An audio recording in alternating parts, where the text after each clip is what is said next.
Hello, Morris class. It's Miss Baig here, and welcome to your second English lesson for this week. Today is Tuesday, the 23rd of February, 2021.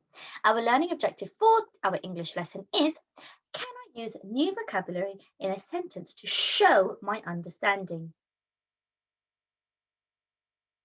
Fantastic. It's a bit of a long and a bit of a tongue twister, that learning objective, but we are going to be continuing our story and looking at certain vocabulary within the story that has been used in Katie and the Sunflowers by James Mayhew.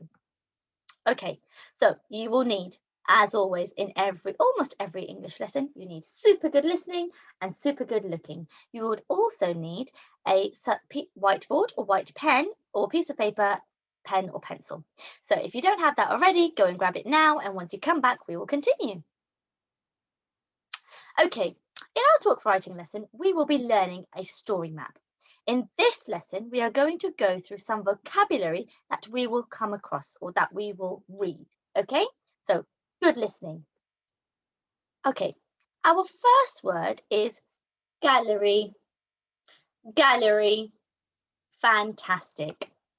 A gallery is a building or room where they show artwork. And here are two examples of galleries. Okay, our next word is crunchy. Crunchy. Well done.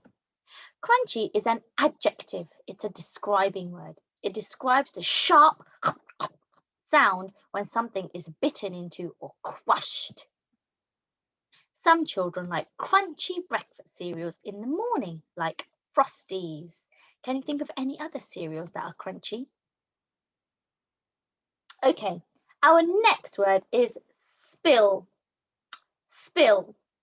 Now, in the story, the word is spilling. Now, spilling, it's got an ing, which is a suffix that has been added on to the end of the word. The root word is spill, okay? And spill is a verb, it's an action. This is when something which is inside a container or inside of something comes out or falls out or drips out. Carry your cup carefully or your juice will spill all over the carpet. Now, usually when someone spills something, it is not intended. So that means it's not on purpose, it's by accident. Like, for example, if I have a cup of juice and I'm walking up the stairs and my balance is not quite 100% stable, I might accidentally spill my juice on the carpet. Okay, so when you spill something or when you've spilt something, which is in the past tense, it has a t on the end, then that is usually unintentional and by accident. Okie dokie. Our next word is frame. Frame. Now, frame is a noun. It's a name of an object. Now, this is the outside border of a picture, door, or window. And I'll give you some examples here. Katie put her picture of a fish in a frame. So around your house, you may have a lot of photos that are hung up on the wall, and they might be in a frame. So it's like a thick border, like a rectangle that goes around. Now, on a door, if you look at your door, you will have a door frame. It covers the outside. It's a bit like protecting the object that's inside, and that's certainly the case for windows. So you have the frame to keep the glass that is in the middle stable so it doesn't move. Okay, our next word is dash. Dash. Now, again, just like spilling, so dashed. If it's got an ed on the end, what is it? Can you remember back to our Spag lessons? Is it a verb? Should we find out? Fantastic, well done. Dash is a verb. Fantastic, Morris class. This is when you move quickly or when you are in a hurry. Adam had to dash to school as he was running late. Okay, the next word is panic. Panic. Now, panic is a noun. It describes when you feel or fear. Sorry, let's try that again. It describes when you feel feared or feared? That doesn't make sense. Hang on a minute. It describes when you feel, when you are, let's change this, when you are feeling fearful. There we go. Now it makes sense. Okay, it describes when you are feeling fearful or terrified, or when you have the feeling of fear inside you. Okay, now, can you notice something, Mara's class? So here is our root word, panic. Now let's see this root word that has been used in this sentence and how it has changed. Katie was panicking because the seeds spilt. So remember, spilt, that with the t on the end is in past tense, all over the floor. Now, when I muted there for a second. When we have the suffix ing that is added to the word panic, we cannot just write ing. So let me just give you an example. We can't write panicking like this. Now we have to put a k on the end as well. So from panic, and if we want to write panicking, we have to put a kicking k and then an ing. And I think, don't quote me, but I think this is the only word that you have to put a k as well as an ing. So let's now read a few sentences. Katie was panicking because the seeds spilt all over the floor. The children panicked when the fire alarm went off. Oh, sorry, I don't know what happened there. Press the wrong button. Right, next screen. There we go. Got there in the end. Sorry, slight technical failure there. Okay, our next word is vast. Vast. Vast is an adjective. It describes how big and huge something is. So let's look at the example. Katie walked into the vast art gallery. The desert is a vast open land covered in sand. Can you see? You can't even see the end of the desert. It is so vast. It is so huge. It is so enormous. Okay, next one we have reluctantly. Reluctantly. Fantastic. Reluctantly is an adverb. This is when you don't really want to do something. Okay, so remember, an adverb describes a verb. Jack reluctantly went. Oh,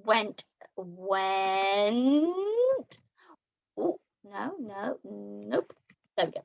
Jack reluctantly went into the swimming pool as he didn't like water. Oh, there he is over there, but it is safe because there is an adult with him.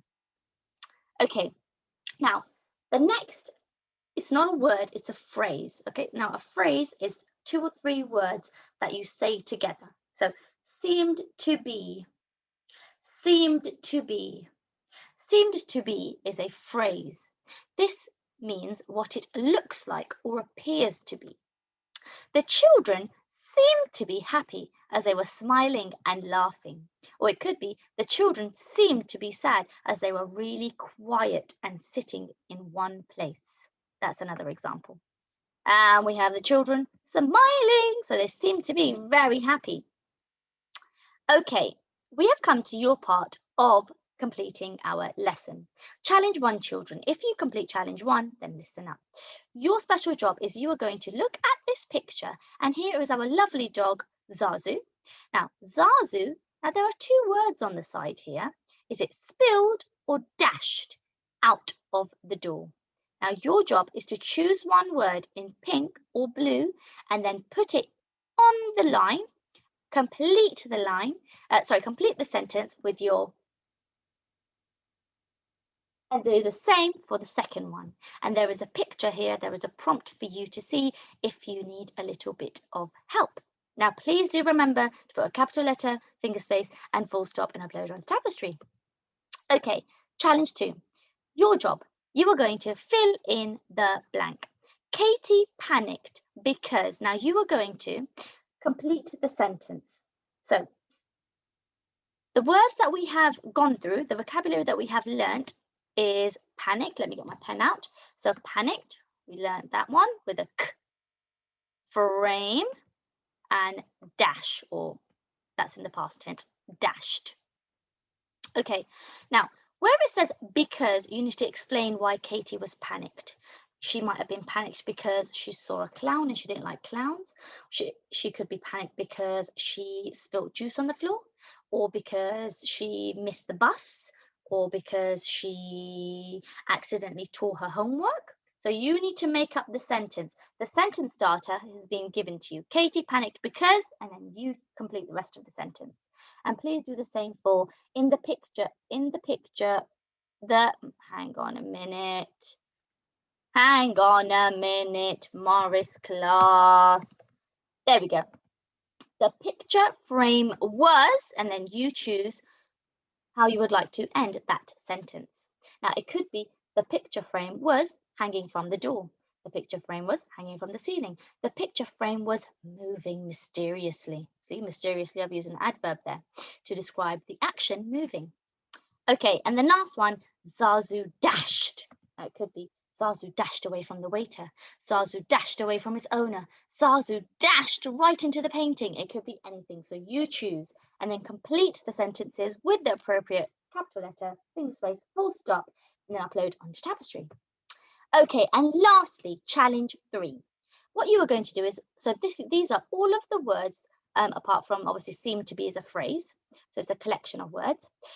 So all of these we have gone through in this lesson. Now you are going to choose 5. So you've got quite a few here. We've got 8 altogether. You are going to choose 5 and then you are going to put them into their own sentence. So for example, if I choose the word vast, that's my sentence number 1. So I need 5 in total and it has to be different words.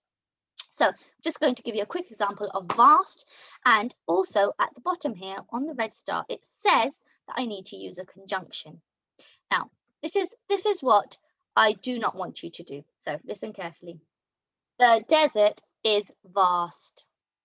And that's it, right? Move on, next one.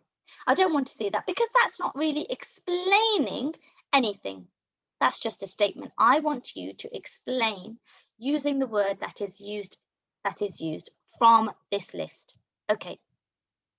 Now, if I were to write a good sentence, so I'm going to show you a waggle now, what a good one looks like. The desert was so vast, I could not see beyond. Hang on a minute. Let me think of that one again. The desert was so vast, I could not see beyond the horizon. So I've got my conjunction. So I started walking for miles and miles to try and reach the end. Okay, so that I've literally just come up with that off the top of my head. So it may need some fine tweaking, but that's one that you could potentially magpie. Okay, Morris class, once you have completed challenge 3, please upload it onto Tapestry, and then we have come to the end of our English lesson. I hope you have enjoyed learning your new vocabulary from our story, Katie and the Sunflowers. Please do watch Mrs. Gabella's video to learn the story map with her, and if you would like to upload a video of yourself performing the story map onto Tapestry, I really look forward to seeing that too. Thank you so much for watching, and I will see your work on Tapestry. Take care for now. Bye-bye, Morris class.